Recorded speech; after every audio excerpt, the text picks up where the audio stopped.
లాడిపోతుంది, అంత ఆనందపడిపోతారని. వాళ్ళు అనుకుంటారట ఎవరో ధార్మికుడు బయలుదేరాడని. నాకు పేర్లు చెప్పడం ఇష్టం లేక చెప్పట్లేదు. అక్కడ ఉన్న అధికారులే చెప్తూ ఉంటారు.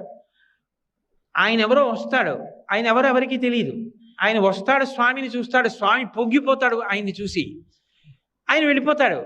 ఈయన చిన్నపుచ్చుకుంటాడు, అయ్యో వెళ్ళిపోయాడే, మళ్ళీ ఎప్పుడు వస్తాడో అనుకుంటాట. ఇలను పుణ్యాత్ములైన వారిచ్చినట్టి ధనము నే కొంత గైకొని కొంత ధనతుకు వడ్డీకి ఇచ్చి వింతలేన చేయుచుండెదననుచు మచికను బలికే. ఆ ధర్మాత్ముడైన వాడు హుండీ దగ్గరికి వస్తాడు. వాడేం పెద్ద పెద్ద నోట్ల కట్టలు బంగారం ముద్దలు వాడేం వేయడు. వాడు ఏదో జాగ్రత్తగా పంచ మడతలో పెట్టుకున్నది ఏదో తీసి ఆ హుండీలో ఇలా వేస్తాడు. నేనేం చేస్తానో తెలుసా? అది హుండీలో పడిపోకుండా ఎవరికీ కనపడకుండా చెయ్యి పెడతాను. పెట్టి ఆ పడుతున్న దాన్ని నేను పట్టుకుంటాను, అది తీసుకుంటాను.